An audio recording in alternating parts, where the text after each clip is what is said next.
Dito sa Papa Dudut Stories, ikaw ay hindi nag-iisa.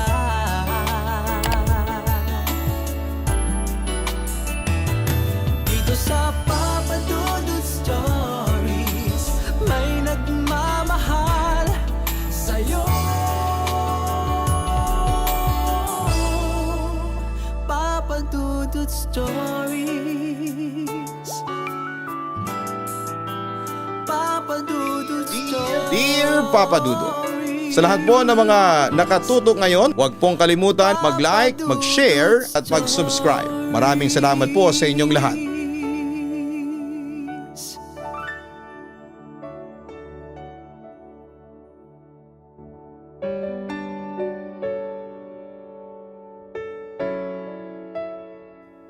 Dear Papa Dudut, magandang araw po sa inyong lahat. Tawagin niyo na lamang po ako sa pangalang Alena.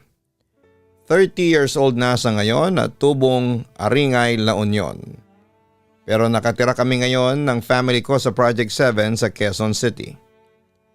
Nais kong ibahagi ang aking kwento patungkol sa aking sarili, kapatid, ina at pamilya. Marahil ay mahirap mang paniwalaan ang mga sumusunod na pangyayari. Kaya't iiwan ko na lamang ito sa inyong pansariling panghuhusga. Nais kong simulan ang kwentong ito noong bata pa lamang ako. Grade 5 na ako nang mapadpad kami dito sa Quezon City. Katulad ng sinabi ko ay taga La Union talaga ang aking mga magulang. Kaya lamang kami tumira dito sa Quezon City ay dahil hindi tanggap ng pamilya ni Mama si Papa. Sa laki ng galit at tutol nila ay napagpasyahan ng aking magulang na tumira sa Metro Manila at magpakalayo-layo. Bata pa lamang ako ay lipat na ako ng eskwelahan. Halos kada 2 taon kung ako ay lumipat. Security guard kasi si Papa at lilipat kami sa kung saan siya madestino. Yun din ang akala ko. Naganap ang unang insidente noong grade 2 ako. Mahiyain at puro aral lamang ang aking inaatupag. Bahay at paaralan. Kung gaano kalayo ang loob ko sa mga tao sa kadahilan ng bibihira akong lumabas ng bahay, ay kabaliktaran naman ito ang aking ina. Mayroong karisma ang aking ina na kahit ako ay hindi ko mapaliwanag. Maraming tao po ang giliw na giliw sa kanya at marunong makisama ang aking ina. Matalino, maganda, kaaya-ayang personality at mahusay magsalita. Hindi ako pinapalaro ni Mama sa labas ng bahay dahil lampad sakitin ako. Totoo, lumaki akong sakitin, maputla at lampa. Kaunting takbo ay madadapa at uuwing sugatan. Mayroon akong naging kalaro kahit na napakahirap para sa akin ang makipagkaibigan. Naging malapit sa akin si Jovi. Anak siya ng aming kapitbahay. Madalas ay nasa bahay namin si Jovi tuwing Sabado at Linggo. 5 silang magkakapatid at maliliit pa kaya't laking tuwa ng nanay ni Jovi. Handa si Mama na alagaan siya tuwing Sabado at Linggo. Rason ni Mama ay nangungulila siya sa mga bata, palibhasa malaki na daw ako. Matanda ako kay Jovi ng halos 2 taon. Maghapon lamang kaming naglalaro sa kwarto. Habang nasa bahay si Jovi, pansin ko na asikasong-asikaso siya ni Mama. Nariyan ang pinapaliguan, pinapakain at kung minsan ay sinusuotan ng mga damit. Bilang isang bata ay nakakaramdam ako ng inggit at bigat sa dibdib. Sa tuwing inaalagaan niya si Jovi. Kada bibisita si Jovi ay laging tinatanong ni Mama kung may umuuga ba siyang ipin. Jovi, gaano ka kadalas magsipilyo? Tanong ni Mama isang araw. Minsan lang po, nahihiyang sagot pa ni Jovi noon sa magulang ko. Halika't magsipilyo ka rito. Naku, dapat maging maalaga ka sa mga ipin mo. Sagot pa ni Mama. Habang ako ay nasa may pintuan ng banyo. Kitang-kita ko kung gaano ni Mama kuskusin ang ipin ni Jovi. Malumanay nung una hanggang sa unti-unting lumalakas at nagiging marahas.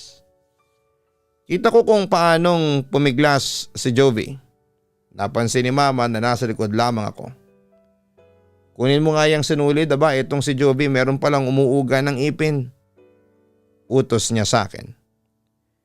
Pinamumog niya si Jovi at merong mga dugo na kasabay ng malapot niyang laway na tila sinulid na nangingilid sa kanyang mumunting labi. Ayan, hindi ka kasi nagsisipilyo. Ang rupok ng mga gilagid mo, mabilis magdugo at heto may umuuga kang ipin. Bunutin na natin, Jovi, ha? Paalam pa ni Mama. Wag na po tita, masakit po. Kinakabahang sagot naman ni Jovi. Shh, madali lamang ito. Parang kagat ng langgam. Insist ni Mama. Bilang isang bata ay wala kang kakayahang tumutol sa kahit na anuman ang nais gawin sa iyo ng nakakatanda. Itinali na animoy laso sa regalo ang sinulid sa ipin ni Jovi. Tahan na, madali lamang ito at parang magic. Dagdag pa ni Mama para mawala ang takot ni Jovi. Kita ng aking dalawang mata kung paanong bunutin ni Mama ang ipin ni Jovi habang si Jovi naman ay pikit mata. Kuyom ang isang kamao sa lababo, ang kabila ay nakahawak ng mahigpit sa braso ni Mama na sa aking paningin ay bumabaon ang mumunting kuko sa makinis na balat ni Mama. Namimilipit sa sakit at umiiyak pa. Si Mama naman ay may hindi ko may paliwanag na kislap sa mga mata at ngiti sa gilid ng mga labi niya. Nang hindi na kontento si Mama sa paghila ng sinulid ay kamay na niya ang ginamit. At kita ng mga inosente kong mga mata kung paano siya makipagbunong braso sa kapirasong ipin ni Jovi. Ako ay tila nakapako sa aking kinakatayuan. Nahihipnotismo ng ngiti ni Mama ng mga oras na yon. Ginalugad ng aking sariling dila ang bawat ipin na maaabot ng aking dila. Tinatansya kong may ipin na umuuga. Nadismaya ng wala. Samahan mo na si Jovi sa kwarto. Pahiramin mo muna ng damit at nabasa itong damit niya. Bilin pa ni Mama sa akin. Walang humpay sa pag-iyak si Jovi. Iniinda ang kirot sa gilagi dulot ng pagkabunot ng ipin. Hindi ko alam ang gagawin ko at inalok ko na nga ang lahat ng laruan ko ngunit ayaw niyang huminto sa kakaiyak. Shhh! Kinarga ni Mama si Jovi at parang silang mag-ina sa ganung posisyon. Nakaramdam ako ng kirot sa puso ko. Buti na yon na natanggal natin. Baka umuga pa yon at malunok mo sa pagtulog mo, sige ka. Tahan na, love ka ni tita. Anong gusto mo, ice cream? Ice cream tayo bukas ha? Pangaalo ni Mama habang haplos ang likod at ulo ni Jovi. Nakatulog si Jovi sa ganong posisyon habang ako ay nanonood ng cartoons sa TV. Panggabi dati ang anime. Papadudot mistulang bunsong kapatid ko si Jovi ng mga panahong yon. Gaya ng nakagawian tuwing walang pasok sa amin na mamalagi si Jovi na labis na kinatutuwa naman ni Mama. Ngunit habang tumatagal, napapadalas ang pagkakasakit ni Jovi. Nariyan nang nagtatae, nagsusuka, nangihina o nilalagnat. Sa murang edad ko na yon ay hindi ko maintindihan kung paano ang masiglang Jovi na iniiwan sa amin pag umaga ay kadalasang umuuwing nangihina kapag gabi. Nang sumapit ang Marso ay inaasahan ko na araw-araw sa aming mamamalagi si Jovi. Inggit at puot ang nadarama ko. Ako ang anak ngunit bakit ibang bata ang inaasikaso ni Mama? Napapadalas ang pagsusuka ni Jovi kapag siya ay kalaro ko at walang sakit. Hindi siya pinapansin ni Mama at hinahayaan lamang kaming maglaro. Dahil kapos ang pamilya ni Jovi, si Mama ang nagsisilbing takbuhan nila kapag may sakit siya. Nalalagi ng minsan buong linggo si Jovi na nakahilata sa kama ko. Maputla. Nanghihina sa pagsusuka at pagtatae. Si Mama ay tila ba isang ulirang ina sa pag-aasikaso kay Jovi. Kita mo ang pawis na bumubutil sa noo niya at ang pagpupuyat niya para kay Jovi. Natapos ang tag-araw. Hindi na bumalik si Jovi sa bahay, Papa Dudut. Sabi ni Mama nasa langit na daw si Jovi at binabantayan ako. Nakita kong paano umiyak si Mama na tila nawala ng anak sa pagbisita namin sa bahay nila. Hindi ko alam kung namamalik mata ko. Ngunit tila ba kumikislap ang mga mata ni Mama? Ang pamilyar at nakakahipnotismo na kislap sa mata at nangingilit ng ngiti na nakatitig sa kabaong nakatalikod sa pamilya ni Jovi. Nakaramdam ako ng pagsakit ng sikmura. Tila ba kinukuyom ang aking bituka. Hinila ko ang laylayan ng damit ni Mama. Senyales na nais kong pansinin niya ako at umuwi na kami. Ma, masakit po ang tiyan ko. Ani ko na nanlalamig at nanghihina. Agad naman kaming umuwi. Mula nang mawala si Jovi ay bumalik ang pagmamahal sa akin ni Mama. Lagi niya ulit akong inaalagaan at tila nadidismaya kapag hindi matataas ang temperatura ko pagkatapos magsuka at mahilo. Minsan ko siyang narinig na umiiyak habang naglalakad ako na mag-isa papuntang banyo matapos kung tanggihan ang alok niya na alalayan ako. Bakit ba napakatigas ng ulo mo ha? Bakit hindi ka masunurin gaya ni Jovi? Buti pa si Jovi. Sita ni Mama sa akin sa tuwing sinusuway ko siya. Pero Papa Dudut masyado akong nangihina at inaantok ng mga panahon na yon upang mawari ang kanyang sinasambit. May pagkakataon na hinahayaan niya ako makipaglaro sa labas na madalas na uuwi sa pagkadapa. Muli nakita ko ang kislap sa mata ni Mama habang ginagamot ang sugat ko sa tuhod o sa braso. Animoy may guhit ng ngiti na nangingilid sa kanyang labi. Matagal maghilom ang mga sugat ko. Araw-araw tila penitensya sa akin ang pagbakbak ng natutuyong laman o dugo sa ibabaw ng sugat. Kailangang linisin natin, baby. Kita mo yung itim na yan. Dumi yan, sambit ni Mama habang dahan-dahan niyang tinutuklap ang natuyong dugo sa ibabaw ng sugat. Muli ay kumikinang ang mga mata ni Mama gaya ng sariwang dugo na tumutulo mula sa aking sugat. Nanginginig ang kanyang mga kamay at kalamnan habang ako ay umiiyak at nagmamakaawa. Pagkatapos ng tila ba dekadang pasakit ay kakantahan ako hanggang sa makatulog sa kanyang bisig. Kapag naghilom ang sugat ko kapag nariyan si Papa. Bago pa man magbukas ang pasukan ay lumilipat kami ng bahay. Buong sere naming sinalubong ang balitang buntis si Mama at magiging ate na ako. Hanggang sa nagpa siyang mga magulang ko na lumipat kami ng bahay. Grade 3 ako ng panahon na yon. Isa yung compound ng isang malaking pamilya na nagmamay-ari ng bukirin sa tapat at maliit na talipapa. Medyo may kalakihan ang bahay na ito kung ikukumpara sa naunang bahay namin. Napako ang aking mata sa bukirin sa tapat ng compound. Napakalawak at tila ba kay sarap maglaro. Agad kong pinasok sa loob ang mga gamit dahil buntis si Mama, ako ang katulong ni Papa, sa paghahakot ng kagamitan at kahon. Katabi ng aming bahay ang mag-asawang Kuya Jojo at Ate Karina at ang kanilang anak na si Sergey. Agad na nakauyunan ng aking ina si Ate Karina habang tumutulong pa ang kanyang asawa sa pagbuhat ng mga kagamitan namin. Panayang himas ni Mama sa batang karga ng aming kapitbahay. Ilang taong ka na, Karina? Usisa ni Mama. 29 na po ako tita. First baby ko po itong si Sir J. Sagot nito sa aking ina.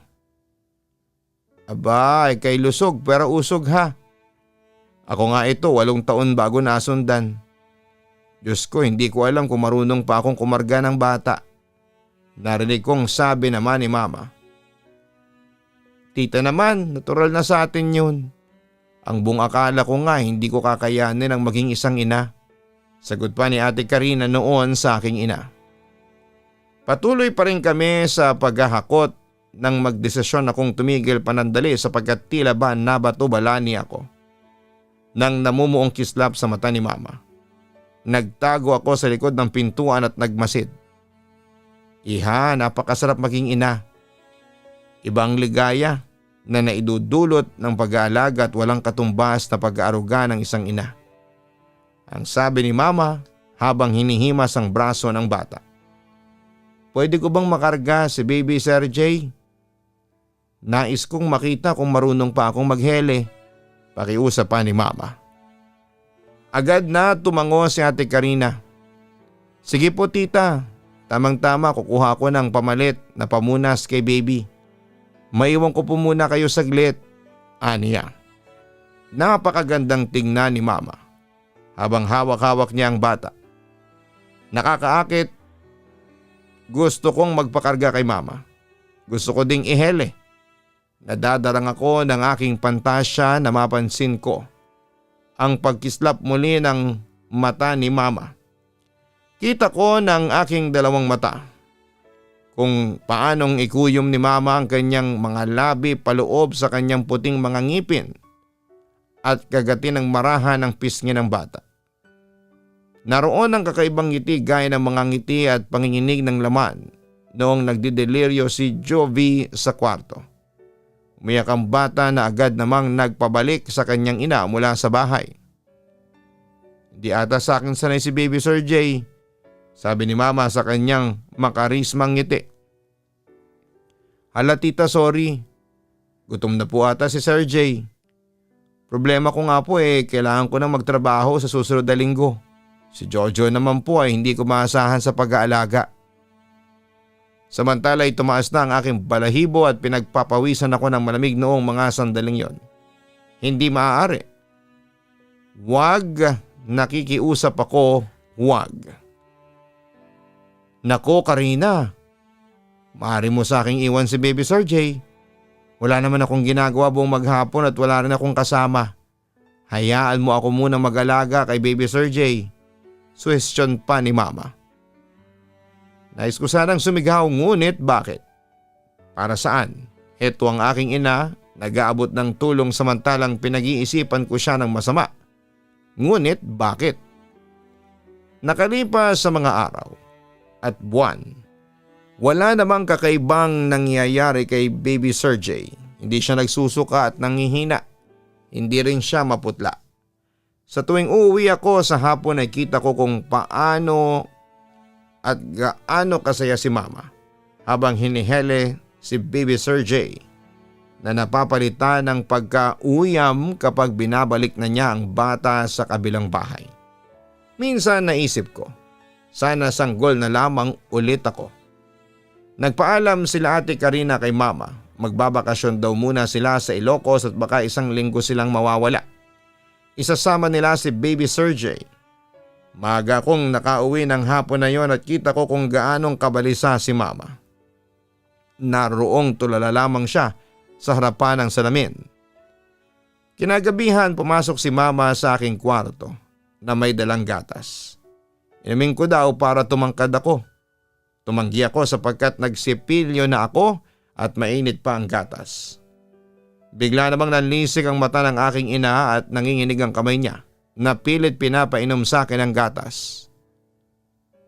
Inumin mo ito, isa, pagbabanta niya. Gulat at naguguluhan man ay pilit kong ininom ang gatas. Hindi ko alintana ang init ng gatas sa aking dila na dumadaloy sa aking lalamunan at sikmura. Ayan, makinig ka lang sa akin. Sumunod ka lang sa akin. Matulog ka na. Mahinahong sambit niya habang haplos ang aking ulo. Kinaumagahan ay hindi ako makagalaw. Parang nilalamutak ang sikmura ko. Nalalasahan ko ang mainit at maasim na laway na umakyat sa aking lalamunan. Sumuka ako sa kama. Hinang-hina ako at hindi ko may galaw ang aking paa. Nanlalambot ang aking tuhod, umiikot ang aking paningin. Anong oras na? May pasok ako. Hindi ako maaaring magkasakit. Ma! Sabay ng buka ng aking bibig ang siyang pagbulwak ng hindi kaaya-aya at maasim na suka. Mama! Dinig ko ang patakbong lakad ni Mama papalapit sa kwarto. Shh! Tama na. Andito na si Mama. Okay lang yan. Shh! Patuloy niya akong inaalo at hinahaplos sa likod. Inakay niya ako papunta sa banyo upang hugasan ang suka sa aking katawan. Napakabanayad ng kanyang mga haplos. Ang sarap ng inaalagaan. Para kong puppet na sunod-sunuran sa aking ina. Ayan. Kung ganito ka lang lagi, magiging masunuring ka lang lagi ha. Paulit-ulit niya sa aking yung sinasambit. Nagising ako na nasa tabi ko si Mama. May dalang sopas at biskwit. Hindi niya binibitawan ang aking kamay. Lagi niya itong hinahaplos. Pakiramdam ko ako ay sanggol. Bago matulog, binilinan niya na inumin ko ang gatas na iniwan niya na nakatulugan ko at hindi na inom. Kinaumagahan parang walang nangyari sa akin. Napakasigla ko. Agad ako naligo at nagbihis ng pang-eskwela. Nagsusot ako ng medyas nang biglang pumasok si Mama. Bakas ang pagkagulat sa kanyang mga mata. Hubarin mo yan, bakit ka nakabihis? Nanlaki ang mga mata ni Mama habang sinasabi niya yon sa akin. Ma, okay na ako. Wala na pong masakit sa akin. Papasok na po ako, Mama. Kaya ko na po. Naggingit-ngit sa galit ang mga ngipin ni Mama. Alena, buwaba ka para kumain. Huwag kang aalis ng bahay nang hindi ko kumakain. Biglang sabi na lamang ni Mama. Nagtaka ko kasi ang bilis magbago ng mood ni Mama. Sabi ng teacher ko marahil ay dala lamang ng pagbubuntis ang drastikong pagpapalit-palit ng ugali at emosyon. Nagmadali ako pumunta ng kainan. Handa na ang almusal. Unahin ko raw ang gatas. Dahil sa kagustuhan ko na umalis at pumasok, agad-agad ko itong ininom.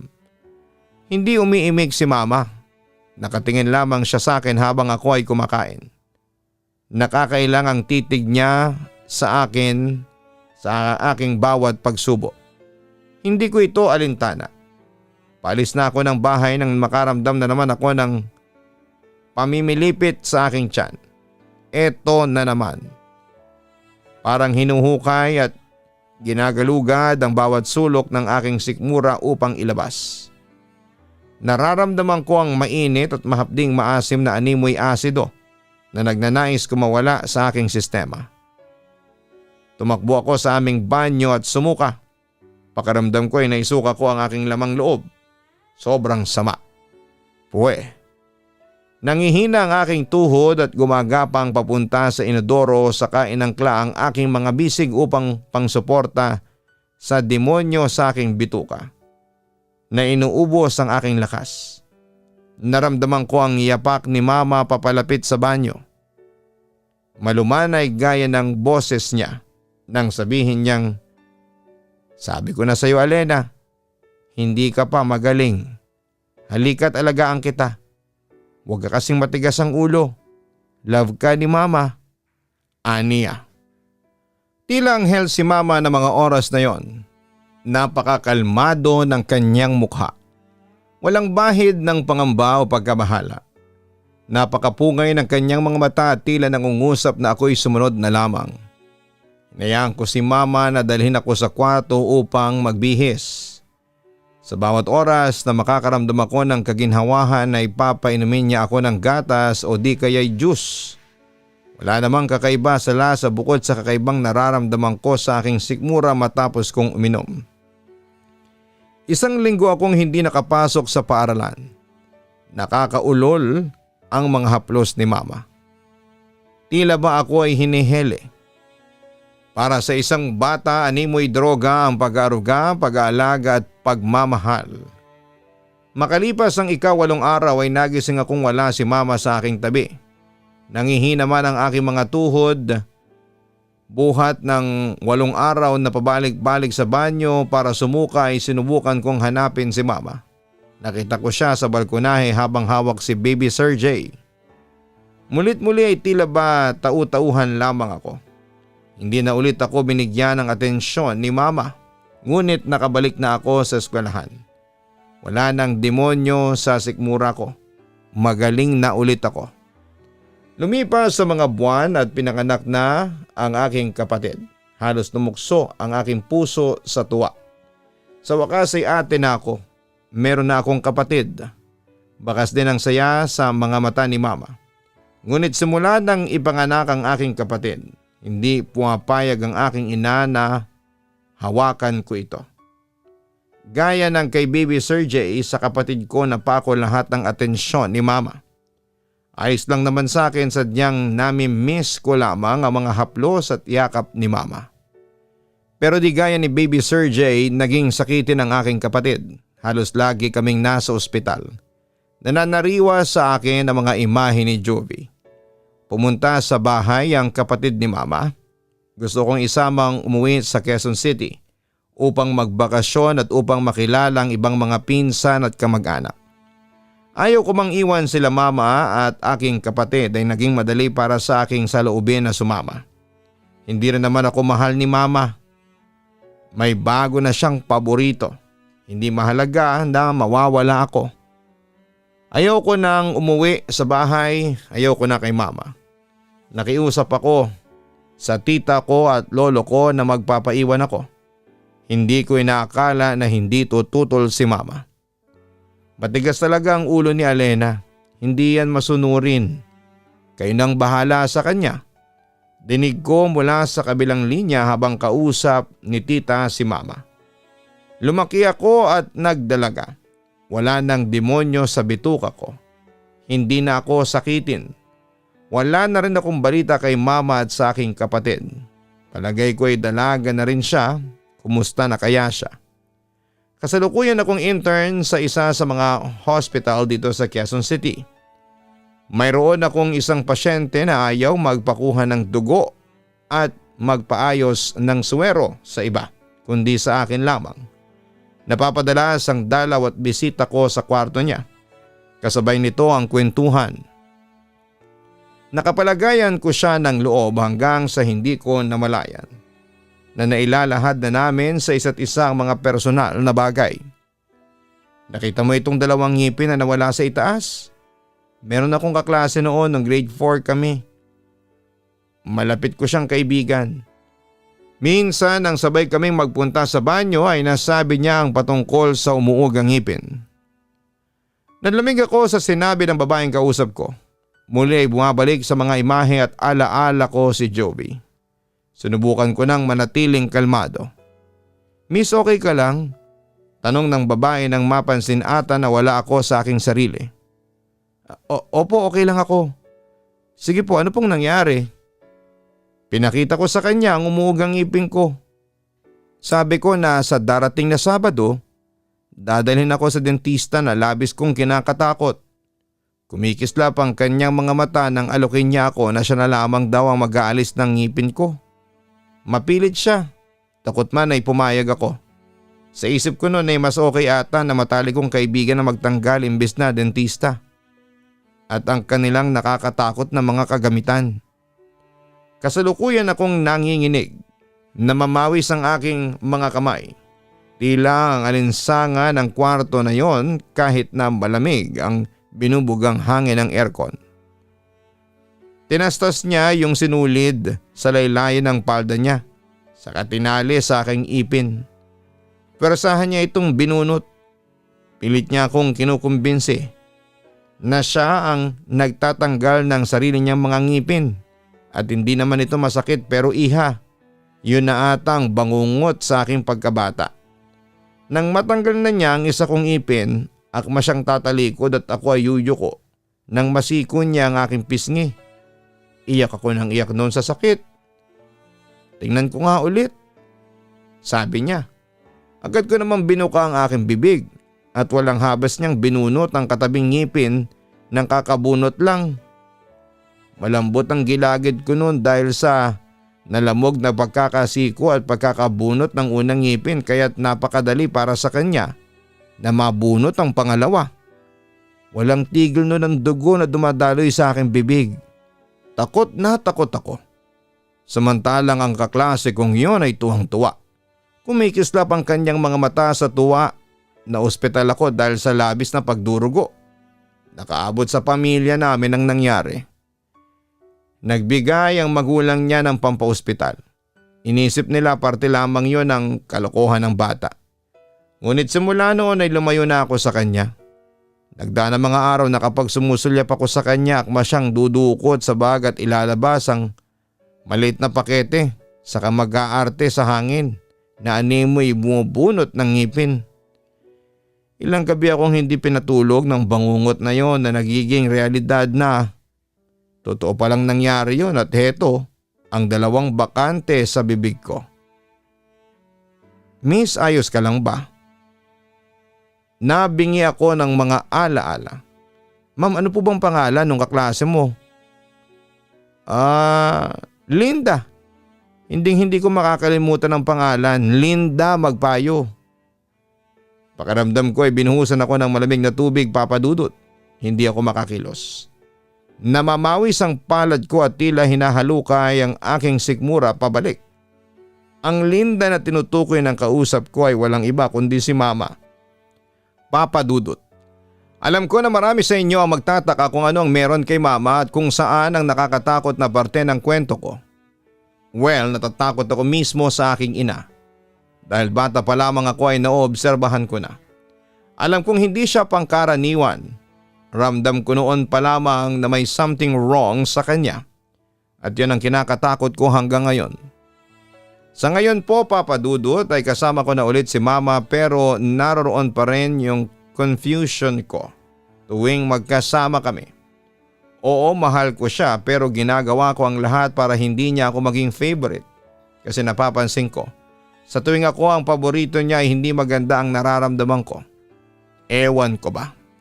Tungkol naman sa kapatid ko, ayon, okay naman siya ngayon pero ang pinagtataka ko lang sa kabila ng pagmamahal ni Mama sa kanya noon, naging masasakitin siya noong bata siya na para bang isang kamalasan ng maging isang mother's favorite.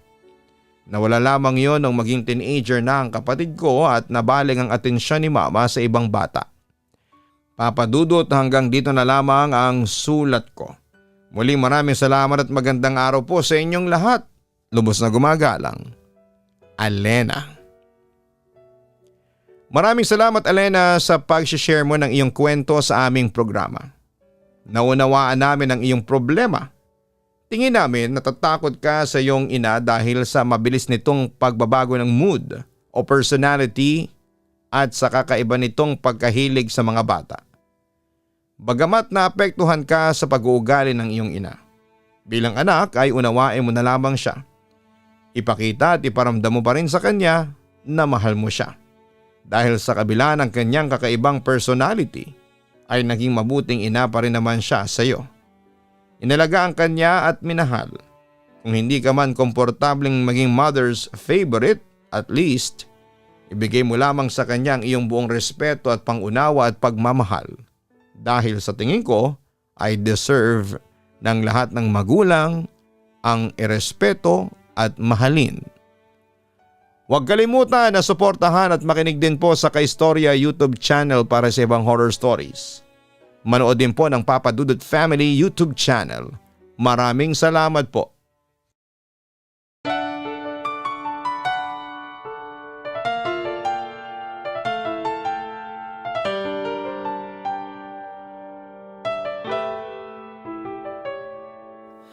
Ang buhay ay mahiwaga, laging may lungkot at saya. sa Papa Dudut Stories. Laging may karamay ka.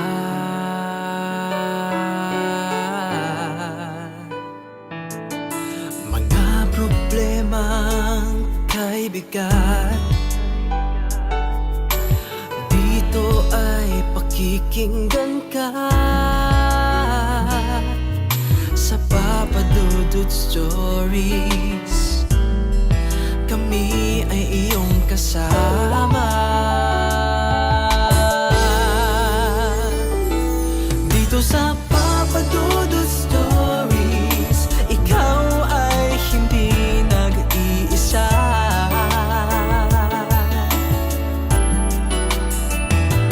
Dito sa Papa Dudut Stories, may nagmamahal sa'yo. Papa Dudut Stories, Papa Dudut Stories,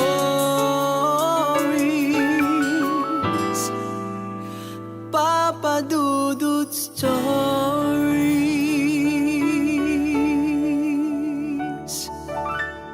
Dito sa Papa Dudut Stories.